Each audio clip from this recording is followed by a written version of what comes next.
اعوذ باللہ من الشیطان الرجیم بسم اللہ الرحمن الرحیم بہ نستعین وہو خیر ناصر ومعین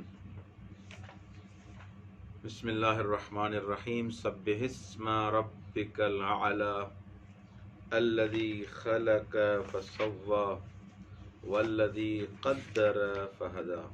پروردگار عالم آپ تمام مومنین کو اپنے حفظ و امان میں رکھے۔ سورہ اعلیٰ کے بارے میں ہماری گفتگو چل رہی تھی اور سورہ اعلیٰ کے بارے میں ہم نے بتایا کہ ایک ایسا سورہ ہے جو محبوب رسول خدا صلی اللہ علیہ وآلہ وسلم ہے، جس میں تسبیح پروردگار کا ذکر ہے، اور اس سورہ میں ہم نے یہ بیان کیا کہ خداوند متعال نے انسان کو خلق کرنے کے بعد ایسا مرتب کیا کہ ہر عضو انسان کا اس جگہ پر ہے جو احسن تقویم میں آتا ہے۔ آنکھ کا وہ درجہ اور وہ مقام ہے جو آنکھ کا درجہ اور مقام ہونا چاہیے، آنکھ کی جو جگہ ہونی چاہیے۔ اسی طرح کائنات کا ہر ذرہ ایسے ہی ہے۔ فرعون جب انا ربکم الاعلیٰ کا دعویٰ کر رہا تھا تو حضرت موسیٰ علیہ الصلوۃ والسلام نے اس کو دندان شکن جواب دیا تھا کہ تم اپنے آپ کو رب اعلیٰ کہہ رہے ہو کہ میں رب اعلیٰ ہوں۔ جیسے سورہ طٰہٰ کی آیت نمبر 50 کی تلاوت کریں۔ بسم اللہ الرحمن الرحیم قال ربنا الذی اعطی کل شیء خلقہ ثم ہدی۔ اے فرعون، تم اپنے آپ کو رب کہتے ہو، رب کون ہوتا ہے؟ حضرت موسیٰ نے فرمایا ہمارا رب وہ ہے جس نے ہر چیز کو اس کی خلقت عطا فرمائی ہے۔ ربنا الذی اعطی کل شیء خلقہ، ہر چیز کو اس کی اپنی خلقت عطا فرمائی، پھر خلق کرنے کے بعد چھوڑ نہیں دیا، ایسے رہا نہیں کر دیا، چھوڑ نہیں دیا، اس کی رہنمائی بھی فرمائی ہے اور ہر چیز کی اس کی خلقت کے اعتبار سے رہنمائی فرمائی ہے۔ انسان کے اعتبار سے انسان کو کس چیز کی رہنمائی چاہیے، اس انداز سے اس کی رہنمائی کی ہے۔ ہر شے اپنے مقصود وجود کے اعتبار سے ایک خاص قالب اور حیت رکھتی ہے۔ انسان کا وجود ایسے ہونا چاہیے تھا، انسان کی حیت ایسے ہونی چاہیے تھی۔ اب یہ جب اس کو یہ چیز ہدایت کر دی، اب اس مقصد وجود کی تحصیل اور تکمیل کے لیے اس کے اندر ایک جبلت اور رہنمائی اس کے وجود میں رکھ دی۔ مثلا یہ تو میں انسان کی بات کر رہا ہوں، اس شہد کی مکھی کتنی چھوٹی ہے، ظاہر حساب سے ایک ذرہ ہے، لیکن اس کو ہر وہ چیز جو شہد کی مکھی کے لیے ضروری ہے اس کو اس کی جبلت میں رکھ دی ہے۔ اس کی تمام قوتیں، صلاحیتیں جو شہد کے تیار کرنے کے لیے ہونی چاہیے وہ اس مکھی کے وجود میں موجود ہیں۔ کوئی یہ نہیں کہہ سکتا کہ مثلا یہ چھوٹا ذرہ ہے، اس کو اللہ نے خلق کر کے چھوڑ دیا۔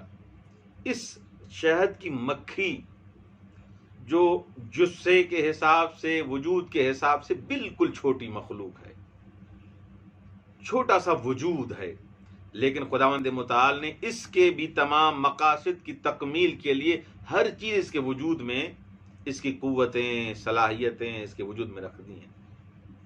کس طرح یہ اپنی صلاحیتوں کا استعمال کرے، کس طرح شہد کا ذخیرہ بنانا ہے، اور یہ فقط شہد کی مکھی کے لیے، انسان کے لیے نہیں ہے۔ کائنات میں ہر چھوٹے سے چھوٹی، ہر بڑے سے بڑی چیز کے لیے، وہ چونٹی ہو، شہد ہو، انسان ہو، جانور ہو، ہر چیز کی جبلت میں جو چیز اس کی مقصد کی تکمیل کے لیے ضروری تھی وہ اس میں رکھ دی ہے۔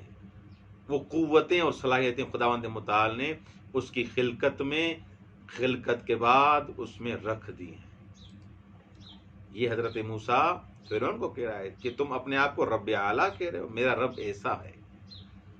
کس طرح انسان کو دوسری مخلوقات کو توالد اور تناسل کا سلسلہ رکھنا ہے، باقی رکھنا ہے، کس طرح اس نسل کو باقی رکھنا ہے، کس چیز سے بچنا ہے، کون سی چیز میرے وجود کے لیے مادی حساب سے نقصان دہ ہے، کون سی چیز معنوی حساب سے میرے لیے نقصان دہ ہے۔ مادی حساب سے مثلا میں آگ کے قریب نہ جاؤں، طوفان آئے تو مجھے کیسے بچنا چاہیے، پانی میں مجھے کیسے تیرنا چاہیے، کہاں جانا چاہیے، کہاں نہیں جانا چاہیے، یہ سب میرے وجود میں اللہ نے رکھ دی ہیں یہ چیزیں۔ آپ پرندے دیکھیں، ہر پرندہ، ہر مخلوق، ان کی جو خلقت ہے جدا جدا ہے۔ ہر پرندے، ہر مخلوق، ہر جاندار کی جو ضرورت ہے اس کو خداوند متعال نے عطا کر دی ہے۔ خداوند متعال کا فیض محدود نہیں ہے۔ اچھا،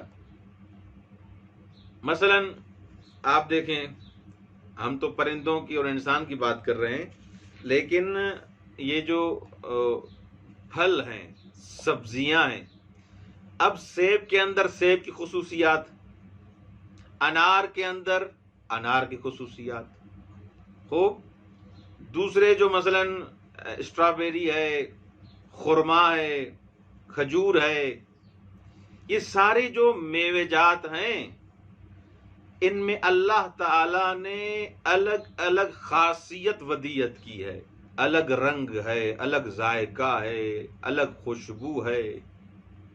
یہ کون کرتا ہے؟ جو سیب کو سیب کی خصوصیات عطا کرتا ہے، انار کو انار کی خصوصیات عطا کرتا ہے، کیلے کو کیلے کی خصوصیات عطا کرتا ہے۔ یہ فرعون سے حضرت موسیٰ علیہ السلام مکالمہ کر رہا ہے، جس کی میں شرح آپ کے محضر میں بیان کر رہا ہوں۔ یہ کون ہے؟ تم جو اپنے آپ کو رب کہہ رہے ہو، میرا رب تو ایسا ہے جو چیز خلق کی ہے، اس خلق کرنے کے بعد اس کو چھوڑ نہیں دیا، اس کو رہا نہیں کر دیا۔ خلق کرنے کے بعد ہر چیز جو اس کے ما یتناسب ہے، اس کے لیے مناسب ہے، اس کی وجود میں ودیت کر دی ہے۔ میرا رب تو ایسا ہے۔ اسی طرح انسان جو اشرف المخلوقات ہے، سب سے بہترین شاہکار خدا کی خلقت کا انسان ہے، اس کو اعلیٰ صلاحیتوں سے خداوند متعال نے نوازا ہے۔ یہ جو صلاحیتیں پرندوں میں، چرندوں میں، انسان میں، حیوان میں رکھی ہیں، یہ صلاحیتیں خود مجھ میں آئی ہیں؟ صلاحیت خدا نے دی ہے، یہ خلقت خدا نے دی ہے، اب صلاحیتوں کا استعمال میرے ہاتھ میں ہے۔ خداوند متعال نے ہاتھ، پاؤں، ناک، کان، آنکھ کی قوتیں مجھے دیں، حتیٰ کہ عقل جیسی رہنما، عقل مجھ پر حجت باطنی قرار دی کہ کس چیز کا انتخاب کرنا چاہیے، کیسے سمندروں میں مجھے تیرنا چاہیے، فضاؤں میں مجھے کیسے اڑنا چاہیے۔ آج کل کے جدید ٹیکنالوجی کے دور میں آپ یہ ایئرپلین، جہاز، یہ گاڑیاں، یہ سب چیزیں کس کا شاہکار ہے؟ عقل انسانی کی۔ یہ صلاحیتیں کس نے دی ہیں؟ خداوند متعال نے صلاحیتیں دی ہیں۔ اب بھی اے فرعون، فقط فرعون نہیں ہے، ہر وہ شخص جو کہہ رہا ہے کہ مجھ میں صلاحیتیں آٹومیٹیکلی خود بخود آ گئی ہیں، تم میں کیسے آ گئی ہیں آٹومیٹک؟ کس نے دی ہیں یہ صلاحیتیں؟ یہ خلقت تمہیں کس نے عطا کی؟ تمہارا وجود کیسے ممتاز بنا عقل کے ذریعے؟ یہ خداوند متعال نے یہ چیزیں تمہیں عطا کی ہیں۔ جب یہ ساری چیزیں تمہیں عطا کی، تمہیں خلقت عطا کی، تمہارے وجود کو ممتاز بنایا، اور اس کے بعد ہدایت بخشی عقل کے ذریعے، ائمہ کے ذریعے، اہل بیت کے ذریعے، کہ ان راہوں پر، ان راستوں پر اگر چلو گے تو تم کمال تک پہنچ جاؤ گے، عبد واقعی بن جاؤ گے، دنیا بھی تمہاری آباد ہو جائے گی، آخرت بھی آباد ہو جائے گی۔ اس رب کی سبح اسم ربک الاعلی الذی خلق فسوی والذی قدر فہدی۔ اپنے اس خدا کی، خدائے برتر کی تسبیح کرو جس نے خاکہ بنایا، پھر اس کے نوک پلک درست کیے، اور جس نے صلاحیتیں ودیت کی۔ صلاحیتیں ودیت کرنے کے بعد چھوڑ نہیں دیا، اس کے استعمال کا طریقہ بھی بتایا کہ کس چیز کو کہاں پر استعمال کرنا ہے۔ اور اس کے بعد عقل کے بعد اعضاء کے بعد صلاحیتیں ودیعت کرنے کے بعد اب انبیاء اور اولیاء کو بھیجا جو تذکر دیتے رہتے ہیں، بار بار ان کی احادیث ہمیں یاد دلاتی ہیں کہ خداوند متعال کا لقاء چاہیے، ملاقات پروردگار چاہیے، رضا اور مرضی خدا چاہیے، تو یہ کام کرو۔ خداوند متعال ہمیں اہل بیت علیہ السلام کی سیرت پہ چلنے کی توفیق عنایت فرمائے۔ والسلام علیکم ورحمۃ اللہ وبرکاتہ۔